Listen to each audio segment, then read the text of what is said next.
Third is folliculitis. Folliculitis में और दो टाइप के इन्फेक्शन होते हैं, superficial and deep. So guys, folliculitis a pyoderma of the hair follicle. Pyoderma is nothing but pus forming organism से होने वाले स्किन इन्फेक्शंस, पायोडामा। तो pyoderma of the hair follicle, these are of two types. Folliculitis is nothing but it is the inflammation of the hair follicle. Superficial and deep are the two types of this folliculitis. Superficial folliculitis को हम Bockhardt's impetigo भी बोलते हैं. Folliculitis of the superficial part of the hair follicle and perifollicular region. Superficial part, hair follicle का superficial part जो है ये वाला एरिया, ये एरिया और उसके perifollicular आजू बाजू के भी follicles जो होते हैं ना वो भी इन्वॉल्व होते हैं इसमें, giving rise to follicular pustule.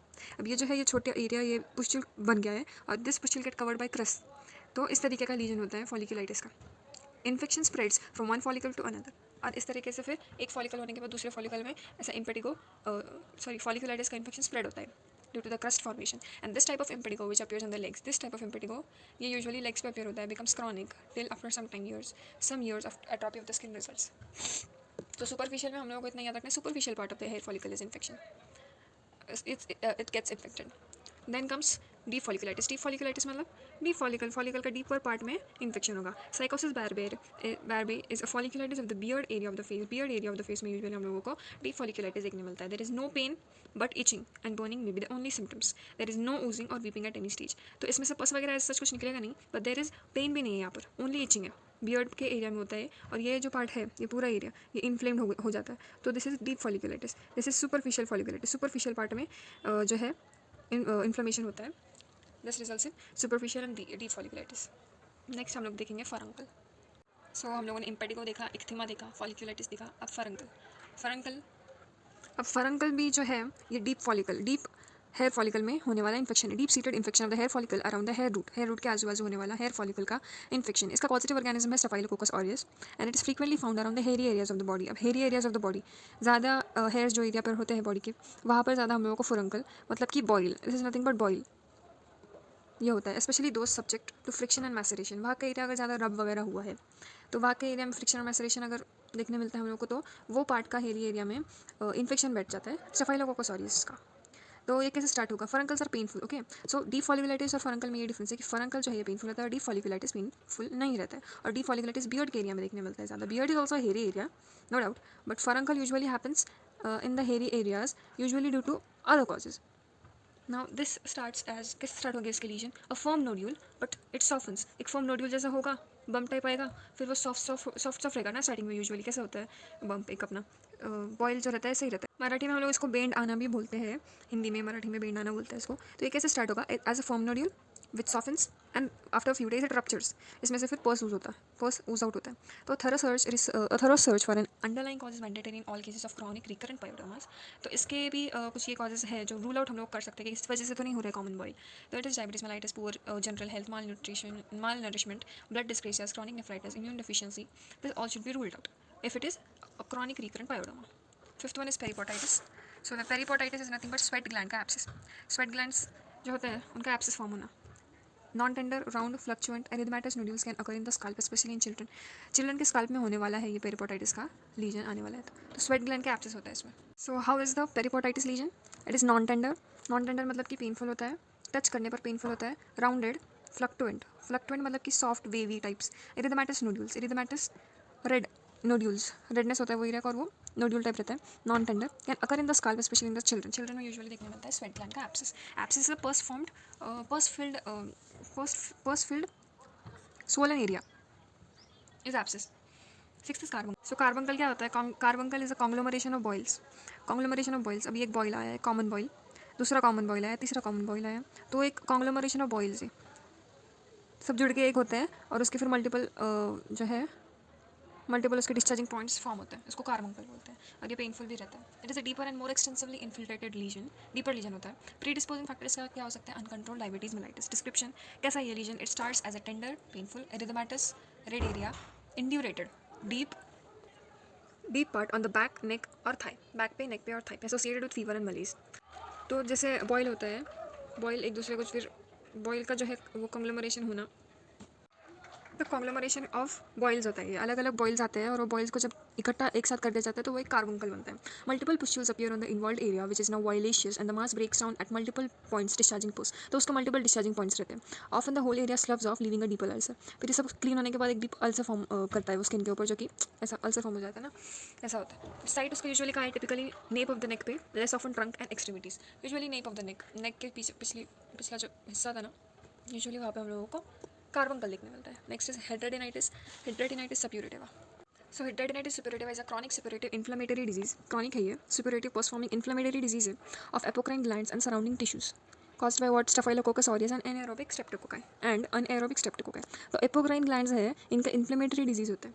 Apocrine glands क्या होते हैं? एपोक्राइन ग्लैंड्स जो है वो हेयर फॉलिकल्स के पास देखो एक ग्लैंड होता है, एपोक्राइन ग्लैंड रहता है वो, जो कि इसका फंक्शन क्या है? स्वेट प्रोड्यूस करना, ऑयली थिक स्वेट प्रोड्यूस करना. और ये मॉडिफाइड एपोक्राइन ग्लैंड जो है ये कहाँ कहाँ हमें देखने मिलता है? एक्जिला में, ग्रॉइन एरिया में, yes armpits, axilla, groin area and अपना ब्रेस्ट के निपल्स में भी देखने मिलता है ये एपोक्राइन ग्लैंड्स. तो इसका फंक्शन वही होता है, स्वेट प्रोड्यूस करना. इन्फ्लेमेटरी डिजीज़ में ये एपोक्राइन ग्लैंड्स में इन्फ्लेमेशन होगा, स्टाफाइलोकोकस ऑरियस और एनारोबिक स्ट्रेप्टोकोकाई का. इस वजह से हेड्रेटिनाइटिस सप्यूरेटिवा देखने मिलेगा. It is most commonly seen in axilla in females and perianal regions in males में. तो इंडोलेंस एंड क्रॉनिसिटीज़ का क्रॉनिक नेचर ही हॉलमार्क है हेड्रेटिनाइटिस सप्यूरेटिवा का. Next is cellulitis. Cellulitis is nothing but an infection of the dermis and subcutaneous tissue. ये होता है group A Streptococcus and स्टाफाइलोकोकस aureus की वजह से. तो ये सेल्यूलाइटिस जो है ये डर्मिस का इन्फेक्शन है. जैसे स्किन के 3 लेयर्स होते हैं, epidermis, dermis and hypodermis. So dermis, जो बीच वाला जो डर्मिस लेयर है स्किन का, उसका यूजुअली ये इन्फेक्शन होता है group A Streptococcus and स्टाफाइलोकोकस aureus in bacterias की वजह से. It typically occurs near surgical wound में, सर्जिकल वुंड होने के एरिया में हम लोगों को ये देखने मिलता है. और क्यूटेनियस अल्सर्स और क्यूटेनियस अल्सर और लाइक एरिसिपेलाज में develop in apparently normal skin. Recurrent episodes of cellulitis जो है अगर हुआ रिकरेंटली में, अगर विद लोकल एनाटॉमिक एबनॉर्मैलिटीज अगर कुछ होंगे तो वो रिकरेंट से देखने मिलेगी. That compromise the venous and lymphatic circulation bodies are not well marked indistinct. जैसे हम लोग उसको डिफरेंशिएट नहीं कर पाएंगे कि स्किन का कौन सा एरिया होगा और सेल्यूलाइटिस का कौन सा एरिया पार्ट होगा. सेल्यूलाइटिस ने किया कवर, वो वाला area is not distinct with the skin, वो हम लोग सेपरेट नहीं कर पाएंगे हम लोग उसको. एरिसिपेलाज में वैसा नहीं होता है. एरिसिपेलाज में यूजुअली देखने मिलता है कि स्किन का पार्ट और एरिसिपेला का लीजन ये दोनों प्रॉपरली हमको डिफरेंशिएट करने मिलेगा, डिफरेंशिएट करते आएगा.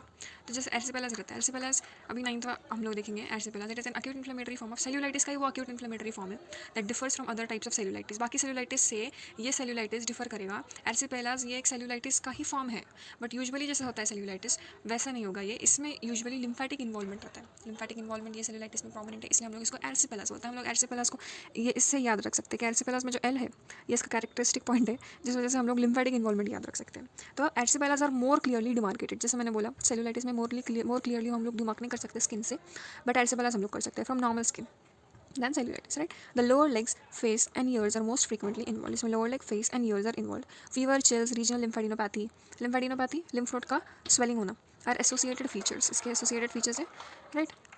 सेल्यूलाइटिस होगा, उसके साथ साथ लिम्फेटिक इन्वॉल्वमेंट भी है, फीवर है, चिल्स है. रिकरेंट अगर एरिसिपेलाज होगा तो it leads to chronic lymphedema with elephantiasis हो सकता है. इंटरट्रिगो क्या होता है? Inflammation of opposed skin surfaces. Predisposing factors are heat, moisture, friction.